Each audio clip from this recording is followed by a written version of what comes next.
Good evening, friends. We are here with the third session the fourth session of the day on Brand First Season 4. We are privileged to have two dignitaries with us today. We have Anubhav Kapoorji and Vibhuti to chair the session. And let me quickly introduce Vibhuti, an old friend of mine.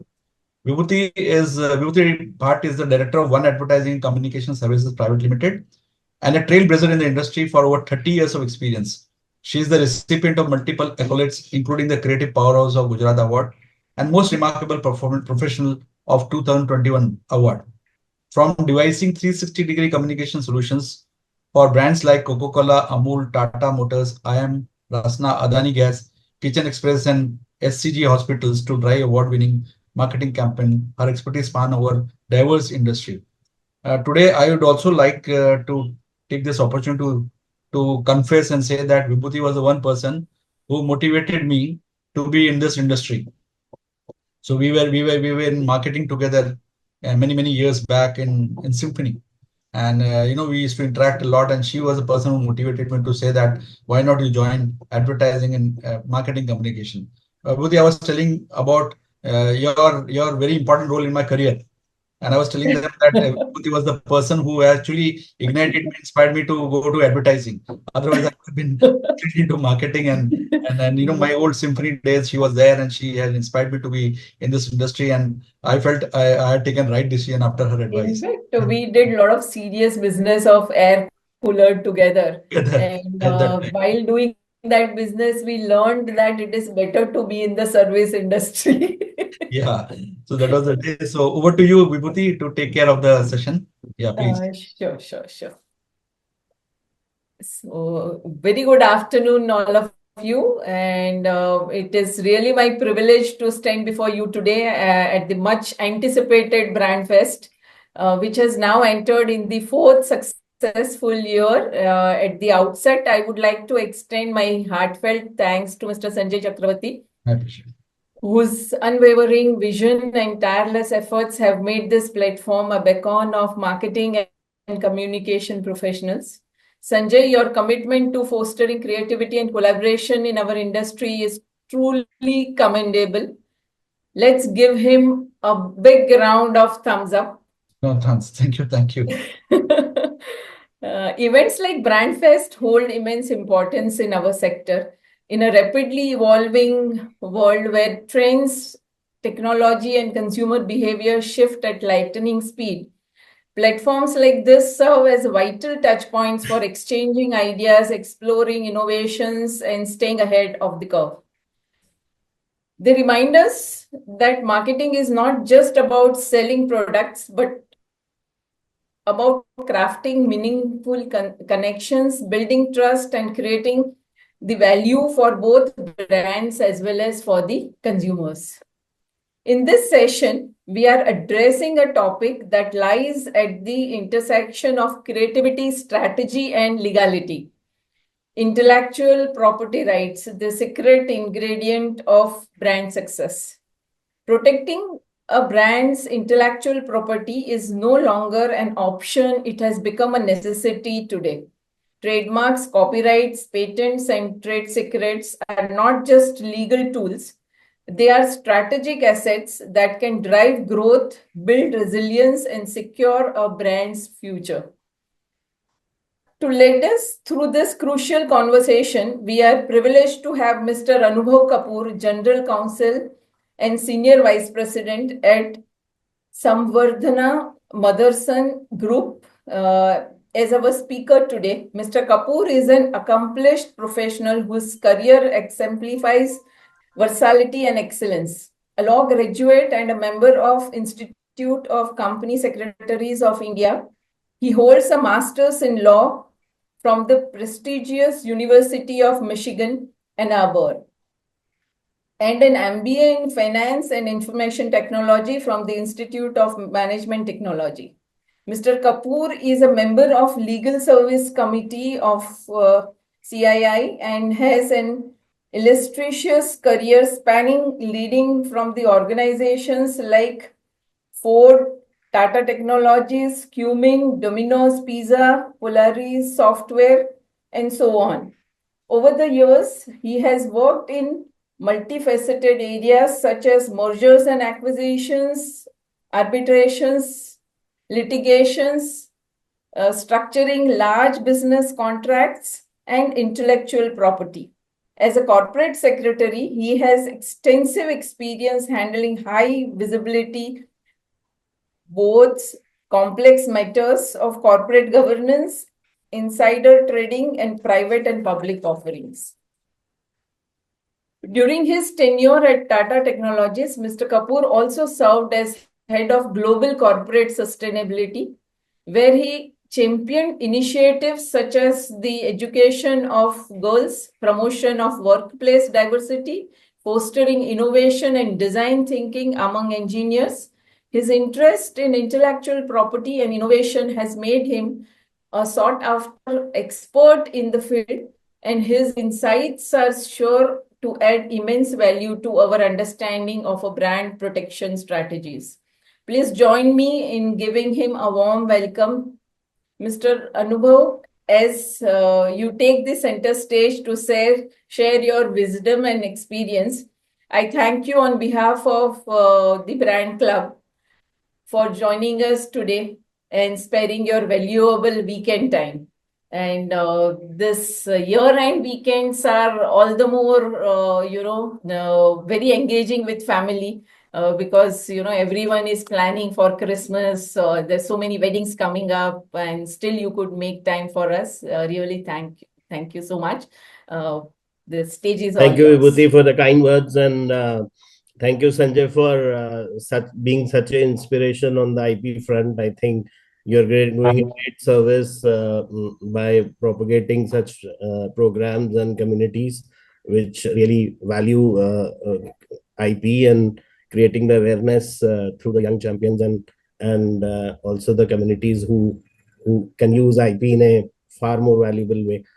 And it's my privilege to be part of this forum this afternoon. And I kind of, Vibhuti set the whole context in a very nice way, that when you talk about brands, this is all about a confluence of corporate strategies, brand management, and also the power of IPRs. If all of these can get combined, I think the resultant can lead to many great things, including creation of wealth, right? So ultimately, I think that is what everyone is looking for. If you read this in the context of business, I would like to share some slides just for the interest of the viewers and audience today afternoon.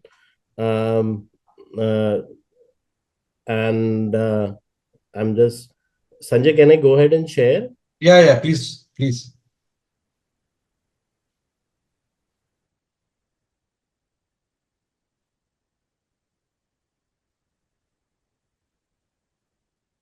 Can you see my screen? Yes, sir, we can see it. Yes. Okay. So I think the topic that I will be kind of discussing this afternoon is a very interesting topic, and it kind of, when Sanjay told me for the first time, it resonated with me quite a lot, because I actually started my legal career with a intellectual property dispute, right? And as Sanjay was alluding to his career days and how Vibhuti inspired him, so was a IPR case that actually inspired me to take legal as a profession.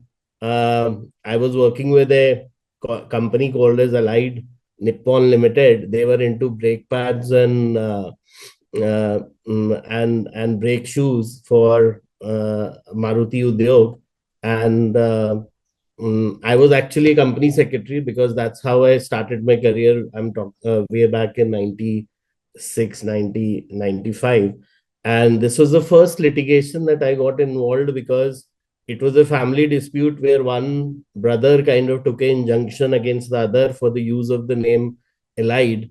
And suddenly, just because of that injunction, the businesses that were dependent on the brand Allied came to a total standstill, right? And that is where I realized the power of IPRs, that they can be the lifelines of businesses, which are, even if they are product companies, but these products get identified through brands, and these brands get created over a period of time through a lot of efforts which the people put behind creating those brands. And if your legal rights, and these are also rights which are created by law, and if these legal rights get affected, then kind of your businesses get affected quite adversely, and that is something that could have severe impacts on your on the flow of these products as well.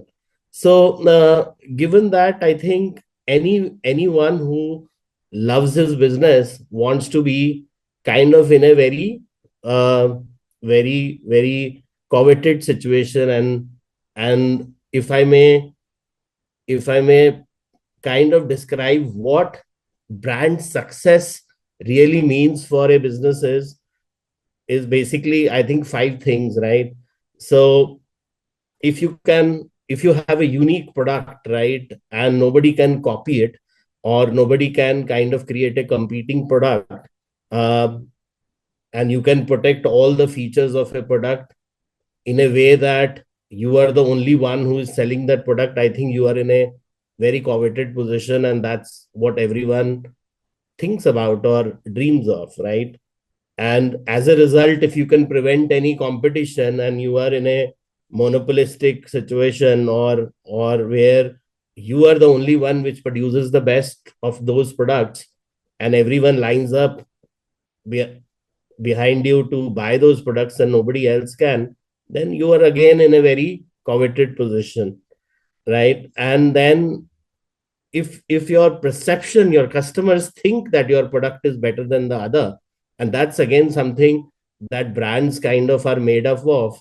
And if you are again in that situation, then again that's something that every one of us wants to be there.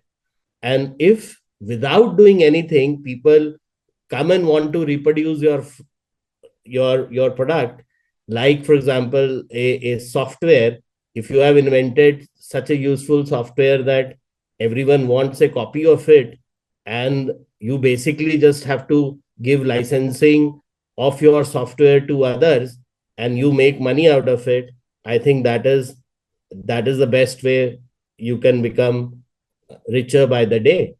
And if through litigation you can establish your rights and stop competition or any other competing products from entering the market, I think you will be in a very strong position.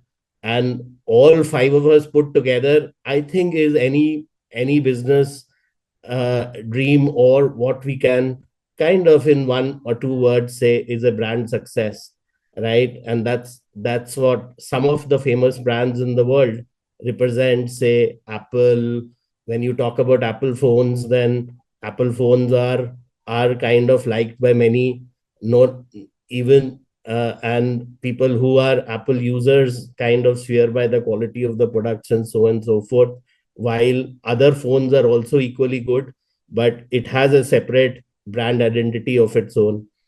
Similarly, I can give you many examples where the brand has established a place for itself and has created distinctiveness where kind of it enjoys a situation where they can kind of get monetization of their brands. But on the other hand, if you don't take care of your brand, then people will tend to also capture and encash on your success. And I refer to a certain litigation, and this is not very uncommon in India, because I think you all would have seen a situation where one of the restaurants become popular, then many people come with the same name or similar name and start operating their businesses as well.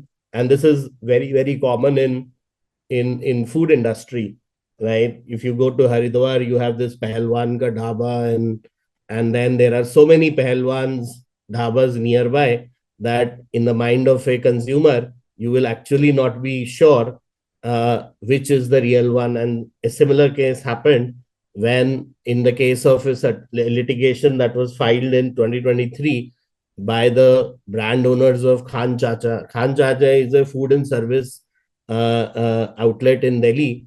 And given the success of Khan Chacha in Delhi, there were many people who started operating restaurants and food and beverages service outlets with the same name. And the owner of the trademark really didn't care about it until, like, kind of in 2023, he filed a suit. And this problem became very aggravated because most of the time nowadays, because we order our foods on Swiggy and Zomato, and the moment you switch to online platforms to order your food, you have, if you kind of ask for an outlet, then there will be like 15 or 20 same name outlets that would come and offer the same or similar things to you. So you, for a consumer, it is very difficult to distinguish between the two of them. And probably he will go by his own perception of which is the original one. And this confusion loses, basically, is a loss on the revenue, is a loss on the branding.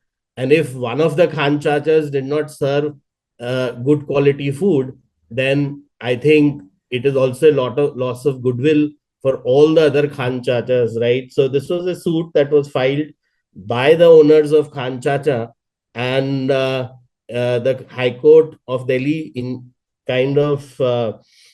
injuncted 24 outlets in Delhi from using this word, and also blocking them from being listed on the online platforms. I think on one hand, we talk about brands, and brands are all about distinctive personalities, distinctive names.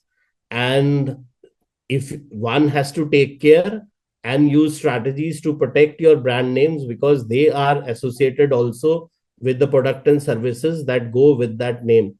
So it is very important. I think lesson number one is to create a brand. It is important to protect your brand.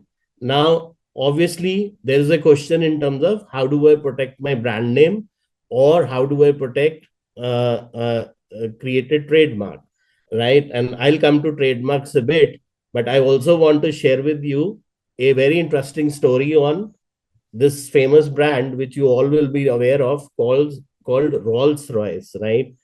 Now, Rolls-Royce is a very premium car, which is kind of built by BMW, but many years ago, this was kind of owned by business house called as Vickers, and they used to sell Rolls-Royce and Bentley cars. Both of them are the world's most premium cars, and had established a name in the world of luxury. But one day, because the businesses, Vickers wanted to sell these businesses, and Volkswagen bid for the bid for the business of buying Rolls-Royce and Bentley cars, and they had a successful bid. But the hard part was that on completion of the bid, while Volkswagen kind of bought all the plants, machineries, products, and the physical assets which related to the manufacture of Volkswagen of Rolls-Royce cars, and they did not buy the brand name Rolls-Royce, right? Because the Rolls-Royce name actually resided in another company called Rolls-Royce PLC, which was basically associated with the aerospace business of the company. So because of this miss, I think Volkswagen kind of reduces 900 million acquisition to almost zero, because while they had the assets of Rolls-Royce and making the Rolls-Royce car, they had the factories, the employees, the assets, the machines, the technology, but the brand name Rolls-Royce was not part of the deal, which later, adding to the complication, Volkswagen kind of sold it to BMW, right? And while this acquisition of assets was going on, the brand Rolls-Royce was sold to BMW by Vickers, right? And that they kind of paid almost $350 million to kind of buy that name. Now you are in a situation, or Volkswagen was in a situation where they had the brand assets, right, but did not have the brand name to sell the car, right? I think that would kind of trigger how important brand names are. And while we operate in this fast moving business world, where business strategies, brand assets, corporate strategies, brand management becomes important part, but more than even brand management, the IPR rights or the intellectual property rights become even more serious to be taken care of. And it is important that businesses across have conscious are aware of the businesses of the importance of IPRs and how they can create value and how important they are for maintaining the identity of your businesses. I think on one hand, we dealt with two examples. One, where the trade owner did not take care of his name, and he ended up having several entities using the same brand name. On the other hand, there's this luxury mark where the company kind of acquired the brand assets, but they forgot to take over the brand name. And in both cases, I think they are great examples how you can destroy a good brand name as well. But how do you create a brand name? I think that was a question that we left in on the side. So one of the tools where you can create a brand name is called as trademark under the IPR dictionary, right? So the trademark kind of creates 4 or 5 things for you, right? And I think for the first is the value proposition. Any trademark signifies by its name and reputation certain value, certain perception, uh, mm, certain picture of the products and services that come with that brand name. I think it is a legal way of protecting that name. And one of the things, since the conference is being hosted in Ahmedabad, I always felt very intrigued with this brand name called Wag Bakri, right? And it is one of the best tea brands in the world now, right? And the goodwill of that brand has been created over the years, and there is a story that has been also associated with the brand name, and it actually originated from the state where this conference is being held, right? So but trademarks do create that legal protection and brand equity, which goes a long way in associating a certain brand with a certain product. Right now, per se, the brand name itself may not signify the product. Say, for example, Wag Bakri does not give you any perception that this is a tea company, but given the longevity and the uses of the brand with a certain product, the moment now anyone talks about Wag Bakri, I think people think about tea, people think about beverages, and they also associate the brand with how good the tea or how strong the tea is of Wag Bakri and how popular it is in the masses. And similar, I can quote other brand names like Coca-Cola or which have become kind of synonymous with the product itself. That you talk about dark beverages and it is Coca-Cola. Uh, People, when they say Coca-Cola, it means aerated drinks or things like that. And obviously, when you create a brand name, you have popularity and a goodwill associated with a brand name. This definitely creates more marketing leverages for you, because the brand name can create a distinctive identity of the business or the product in the minds of the consumers.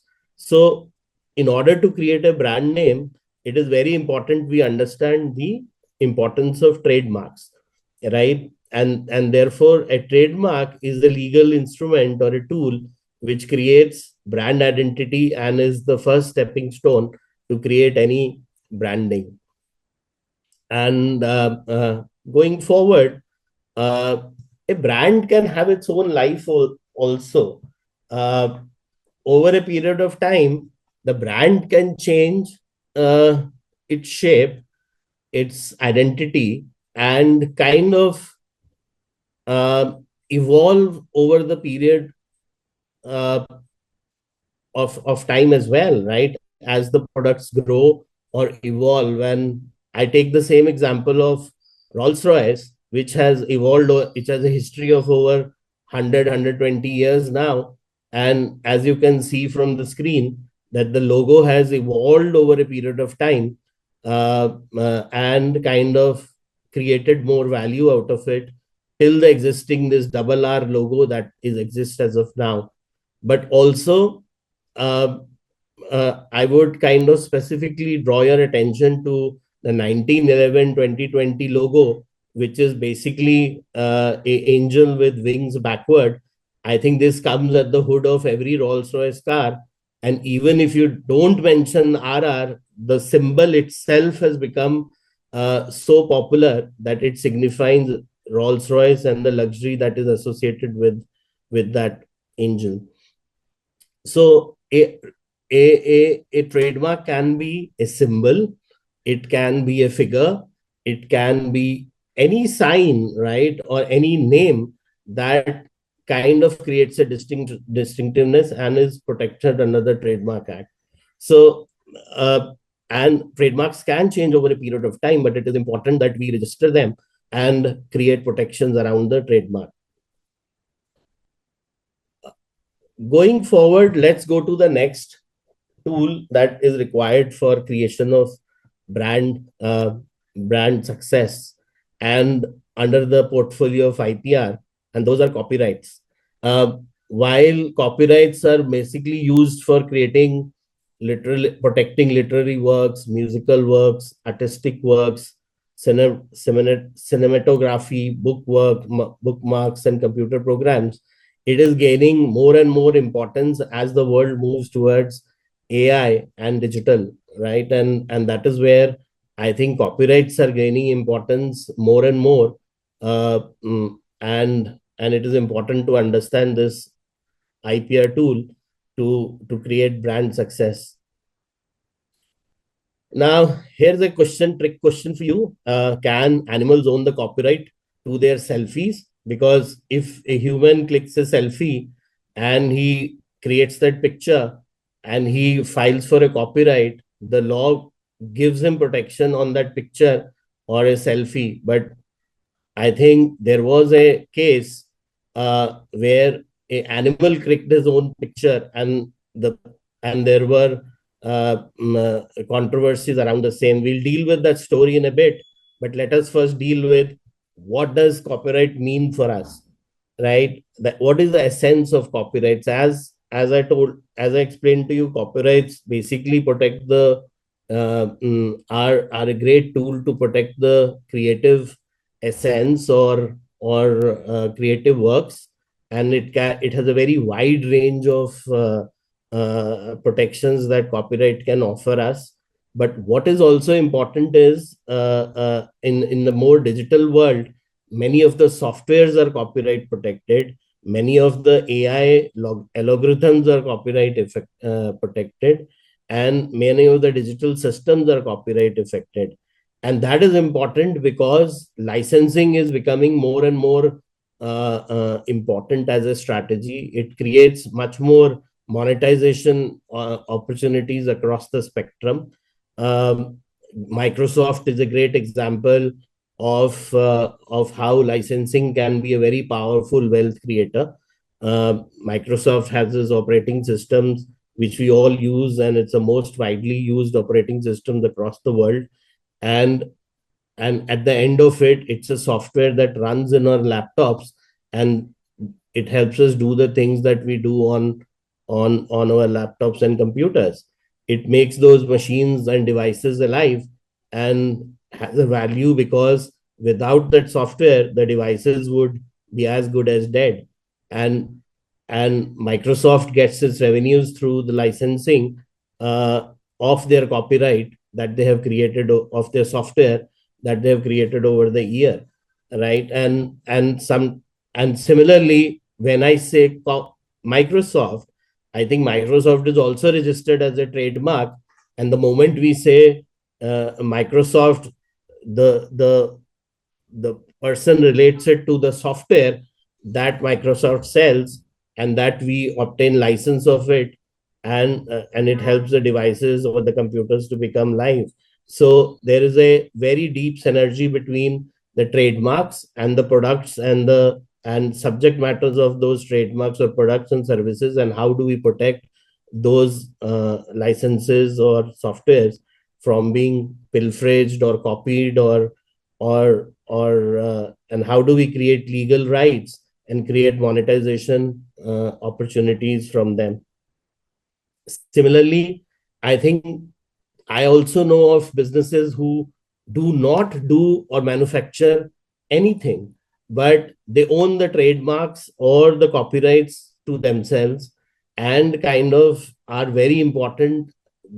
They can create licenses, to give licenses to others, or procure things and assemble them together under the brand names and sell it on digital media. And with more and more people going on to the e-commerce or shopping on the digital sites, I think copyrights have become extremely important and navigating through the digital landscape.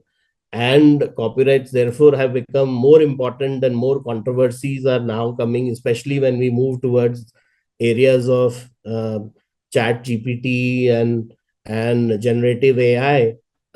Copyright controversies are increasing, and I think more and more discussion is happening on the copyrights as we go deeper into these areas of AI and and generative AI, in terms of how the machine learnings will happen in the future, and how we will use machines in the future, and how do we protect those unique softwares that will help the robots and the AI systems operate. And the last is also the way we protect copyrights is through enforcement and defense. There are several multinational treaties around protecting copyrights, and also I think there is a Copyright Act separate that gives us provisions in terms of how do we enforce our copyrights and enforce our rights under copyrights. Okay, so that was the knowledge part of it. Let us come back to the story of can animals do copyright. So here's a story in terms of a wildlife photographer somewhere in 2011 and 2018. His name was David Slater, and he went to Indonesia, and in Indonesia he befriended few macaques or monkeys, as you would commonly call them, and he set up a camera on the tripod and he went away for a few moments. So in the meanwhile, this particular monkey comes in, or macaque comes, and he fiddles with the camera, and in the process clicks a few selfies of himself. Obviously he did not know that he was clicking selfies. The lenses were projected on his face, and as monkeys are curious, he clicked a few buttons, and then it created these pictures that you see on the screen. Now I think they were the first world's selfies that were created, and Mr. Slater kind of filed for copyrights of these pictures. And obviously this was the cameras were set up by him, and pictures were of course taken by the monkeys. Now the controversy arose when PETA, or people for ethical treatment of animals, kind of filed a suit against Slater. He's saying that this was not the creation of the photographer. The picture was clicked by the monkey, and actually the copyright has to be in the name of macaque or the monkey. And they were willing to kind of administer the proceeds that came from the sale of the pictures that the monkey had clicked of himself. And kind of, since this was an endangered species, they kind of appealed that the proceeds can even go in protection of this endangered species. So obviously Mr. Slater because he had filed for a copyright and there was this controversy arose, he kind of also filed other suits where he said that he basically impressed upon the loss of profits because these pictures were put on Wikipedia Commons, and it was not something that was given exclusive protection, was not given to him under copyright. I think the suit went quite a bit, and this is the picture of the photographer and the monkey. But I think copyrights are all about creativeness, and therefore I think the question that came in this entire controversy was, can copyrights be owned by animals or non-human things? And this is exactly the same question that is coming in, whether AIs can own the patents or AIs can own the copyrights. And probably the roots of this was starting in 2011 when this first controversy arose around the selfies of the macaques that were there. Ultimately, I think the courts in US, Europe, and ruled out that copyrights could not be owned by non-humans. It could only be owned by humans, and that is where kind of the controversy got settled. And it is still something that I think this picture kind of satires it, that can animals own the copyrights, and and it is only, and now the more recent controversies are related to whether AI's algorithms can be owned by AI or anything that is created by AI, because AIs have become now more smarter and they can create things on their own. Can copyrights and patents be owned by AI systems? And that is exactly where I think the law has stopped in terms of, or taken a conclusive statement that it can only be owned by humans, and a non-human cannot own it. And much discussions are happening at this point on this issue. So let me jump. So copyrights are the second tool that kind of can be a very important IPR tool for your brand success. So it is very important to kind of understand copyrights. So the first we dealt with trademarks, second is copyrights. I think a combination of it are very powerful, and we will deal with some more examples as we go through our session. So the third thing is patents. Now, patents are again legal instruments, and they create exclusivity for you in terms of use of your formulas, your processes, excluding everyone else to use them unless they take permission from you or pay you your share of license fees and things like that. And some of the famous controversies or litigations around the world are with in the phone industry. I think the dispute between Apple and Samsung that has been going for years now is a very interesting one, because the phone technologies are becoming more narrower and narrower, and each company kind of alleges on the other. Especially when it started, it was the icons that they kind of battled over. That Apple alleged that Samsung had copied the way the UI looks and the way the tiles are placed on the phone. I think this battle went for many years. Finally, Apple got the upper hand. But patents are a powerful instrument if you are in manufacturing, or you are dealing with processes and products which can be done in a certain way. So patents kind of are extremely important to give you a competitive edge. And it creates a very strategic market positioning for you, because if you own the leading patent, then nobody else, because of the legal rights that you own, can manufacture it in a similar way or using the same process, unless and until he kind of, or she kind of, gets the permission from you and pays the value of your patent. I think it exponentially enhances your brand value, because it is almost like extra layer to your fourth walls, and it makes it quite impenetrable if you have patents for the main products or your products and services. Sorry, your products. So it basically helps you to enhance a lot of brand value. I think it also gives you a negotiation leverage because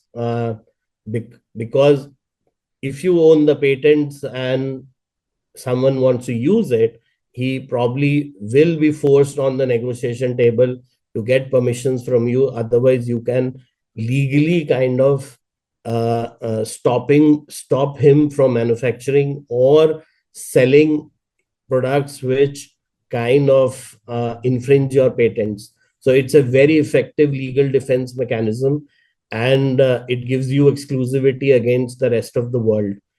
Obviously, I think this the more important one is innovation. This instrument of IPR kind of gives a real incentivization for the inventors, uh, and kind of creates a tool for monetization for investing in inventions and creating new products for the market.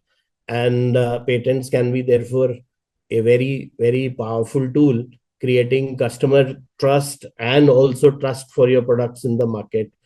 If you go behind, say, taking the same example of Apple owns several key patents in telephone technologies and communication technologies, and similarly, I think there are different strategies even under patents that are being followed, like open innovation, free patents, which are being there is a certain patents on electrical vehicles that are being uh, up, which Tesla has kind of opened up for promoting EV cars across the world. And there are different strategies under patents to create competitive edge and make technologies popular. I think at a broad level, patents are important tool for us to understand and create brand success if we are in certain segments. There are three key uh, ingredients for an invention to be patentable, and this is important because many a times people just come with ideas, and they come with mm, processes or algorithms which kind of they think can be patented, and we get a lot of questions on them. But there are three important ingredients that are required on patents. One is novelty, utility, and non-obviousness. Right? If you qualify for these three patents, or three, if you have these three ingredients, I think your invention is very much patentable. And I can delve into each of them a little more in detail. Novelty does not merely it should involve something which is not in existence before. It should and the non-obviousness test is that if a person of the same field kind of sees your invention, it should appear to be new to him in terms of it was not ordinarily available in the processes or things that were done so far using in that same field or prior arts, as we call them. And obviously the invention should have some industrial utility, right? So there are a lot of case laws and nuances in these three concepts, which we can kind of deal in a lot of detail. But I think patents form a very important tool for creating brand successes around the world. Okay, let's go to another story. Since we have understood, the question is basically, can a recipe be patented? Now, obviously, if you see a recipe also is a process where certain ingredients are mixed together to form a certain dish. So obviously the question comes, can a recipe be patented as well? And I just wanted to take you to a very interesting case that has recently been filed in Delhi, which is also popularly called as the butter chicken case. right? And it deals with two famous restaurants called as Moti Mahal and Daryaganj. Now the controversy arose when Daryaganj, kind of a restaurant, started putting a tagline under their brand name, which is Daryaganj restaurants, and saying that they were the inventors of famous butter chicken and dal makhani, right? So I think Moti Mahal did not take this very kindly and filed a suit in the Delhi High Court, asking them for restraining them to use this tagline because they thought this was not correct. And obviously, this tagline kind of meant what a lot of revenue loss for Moti Mahal as well, because it affected their branding, and the whole controversy went to the court, and both parties filed almost 2000 plus pages of their contentions. And the story goes that Moti Mahal, right back in 1930s, they claimed that their grandfather, it was obviously the grandson filing this, Manish filed the case, saying that his grandfather, Kundanlal Gujral, invented this dish. He kind of put some tandoori chicken in a buttery gravy or in butter to keep it more soft. And in Peshawar in 1930, and that is what the originations of butter chicken was. And when they, after independence, they moved to Delhi, and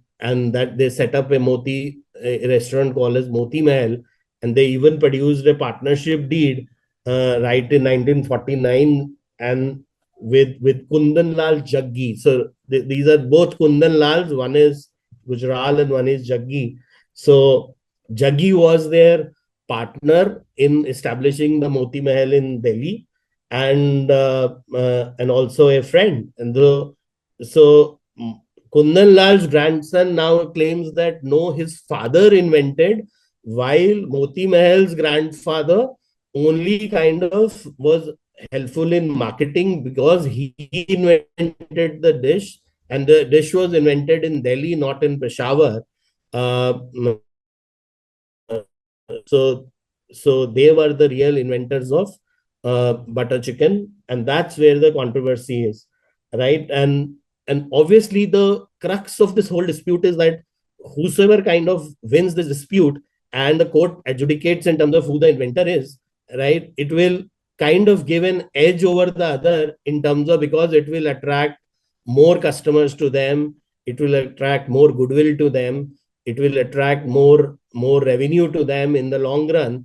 And that's the controversy about, and it is nothing and very little to do with the dish. I think people continue to enjoy butter chicken both from Moti Mahal and Daryaganj, but I think this is all about the claims in terms of trademarks and trade names, and in terms of who invented the butter chicken. Now, a recipe per se cannot be patented, right? It, because it's just a list of ingredients and you mix them, and that doesn't create any kind of a so the law says basically that the recipe itself per se cannot be patented, but you can obviously patent the picture, the photo of the recipe, the way it is made. You can record the process, how that is being made, how special techniques of mixing those ingredients can be patented, but per se recipe cannot be patented.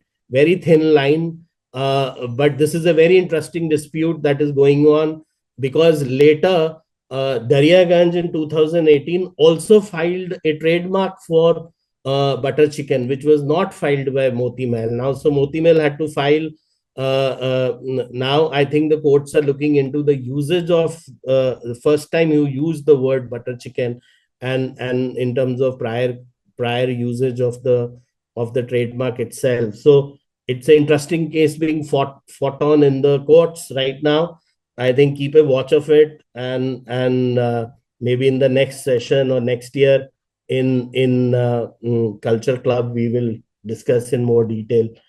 The one other strategy, probably, I think I'll just mention it to the to the audiences in terms of the Intel inside or the Intel story. Intel is known for R&D and creation of chips, and they produce one of the best computer chips in the world.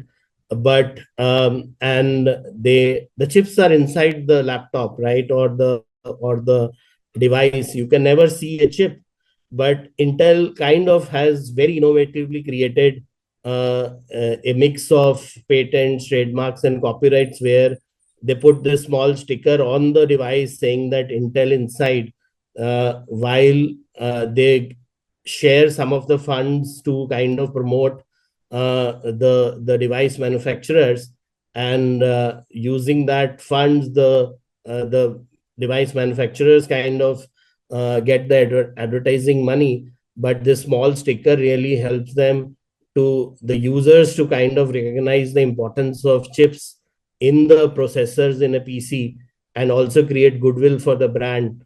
And even if people cannot see the chip, I think they always know that there's an Intel chip inside the device, and their Intel chips do have a edge over its competitors because of the R&D and the advertising it does. Very cleverly done advertising. But I think the reason I shared with it is that even if certain things are not visible, if you can use smartly the tools of IPR, which are basically, so far we have discussed trademarks, patents, and copyrights, and if this can be used cleverly, you can still create value out of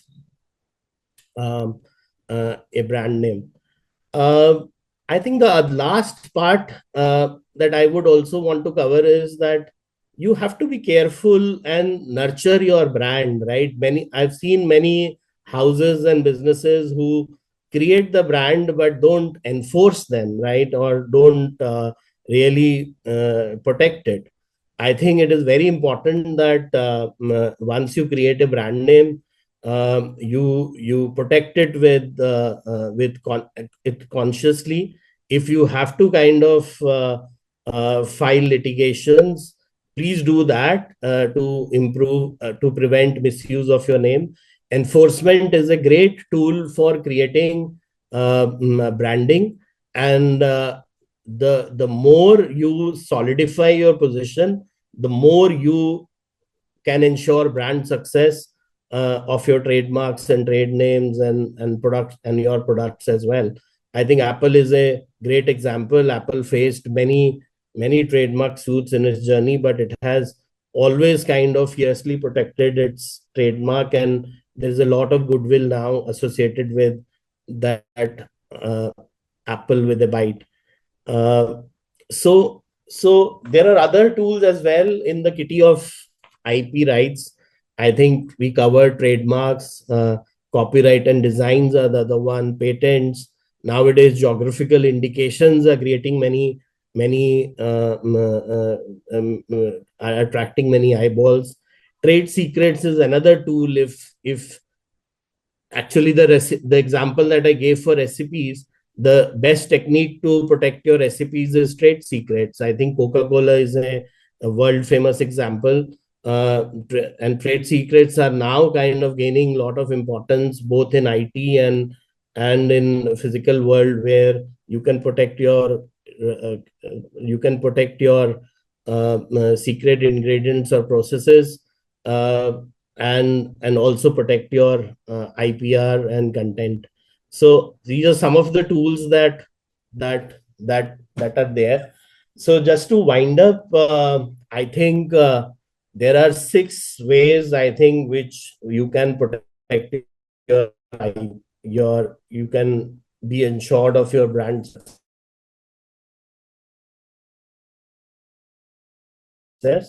The first is register your designs. If you need help, please seek help of experts who can, and these are not expensive. But one has to proactively do it. Seek the legal protection that the law offers. If you are reticent or you are operating in a product where these strategies don't make sense or are difficult, then I think it is best to also use trade secrets as your strategy. Patents are a great way of creating IP assets. Leverage your IP assets in every way. Create value out of the assets. Just don't think a name has no value. I think the name goes with the products that you sell along with that name. Look for licensing opportunities. I think licensing is the most effective and easiest way you can monetize your IP assets. And if required, you have to monitor and enforce your IP rights whenever required. Again, I think many people ignore this fact or they don't take this seriously. But I think if a person really wants to create brand successes, then if it follows the simple strategy, it can create a lot of value and create brand success. Now, if the for startups, I think the recent examples are related to Caventers. This brand had already died out, but also this story also of Caventers has this whole risk of franchising and issues involved in the licensing part of it. But the good part was that this startup is basically this brand had died, the factories have closed out, but there was a goodwill that was there, that was remaining. So the next generation, I think, brought life back into that brand name, created processes which the brand associated with in earlier days when it was very popular, and it has created 100 crore plus of businesses now. And I think you would have enjoyed their milkshakes as well. I think with that, I close my discussion. I would want you to also kind of watch this recent case of Mahindra versus Indigo on this trade name 6C. This is still being discussed. It's in the courts. Watch for the final verdict. Mahindra has till the final verdict comes out has stopped use of 6C in its new electric car BE6C.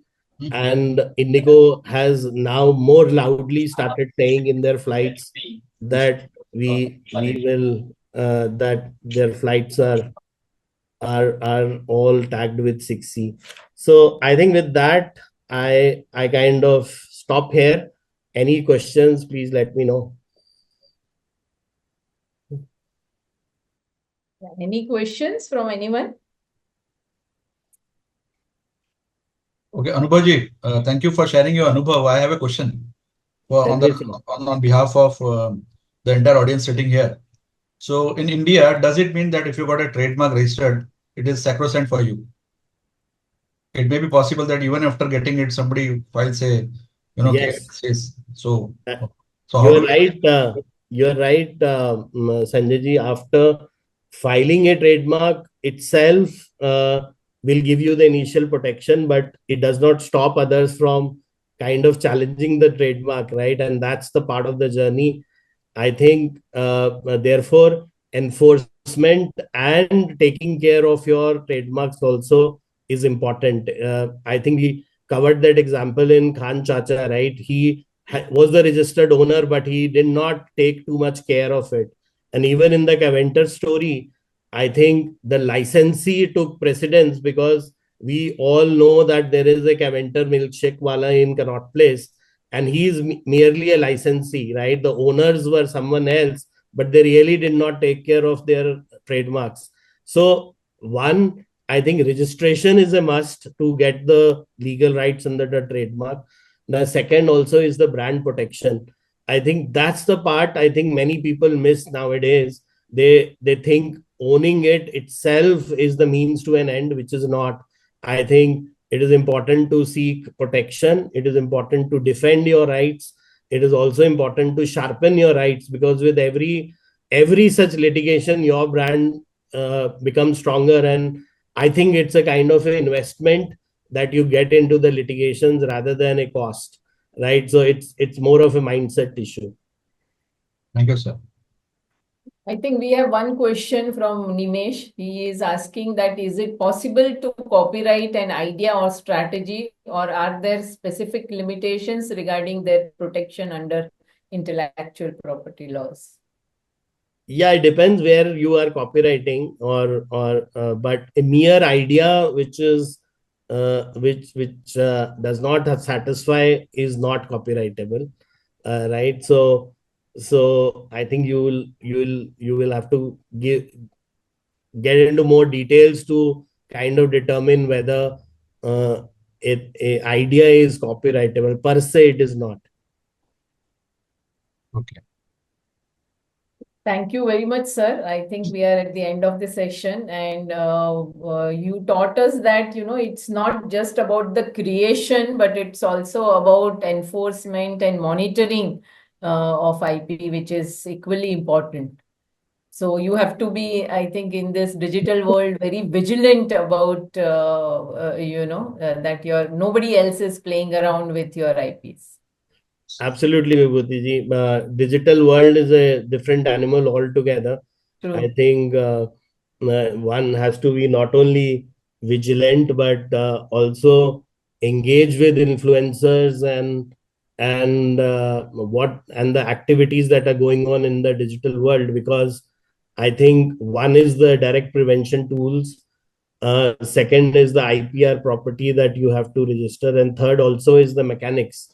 I think in the digital world, the challenges have become far more sophisticated, and it requires different set of techniques to kind of defend your brands over the digital world.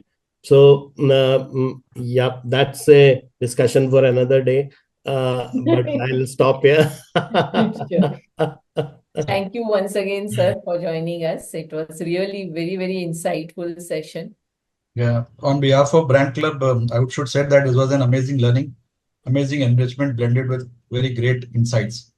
Anubji, Brand Club Gujarat, thank you very much for this enriching presence to this Brand Fest, and grateful to you for gracing the forum. We look forward to have your valued presence and best wishes in future too.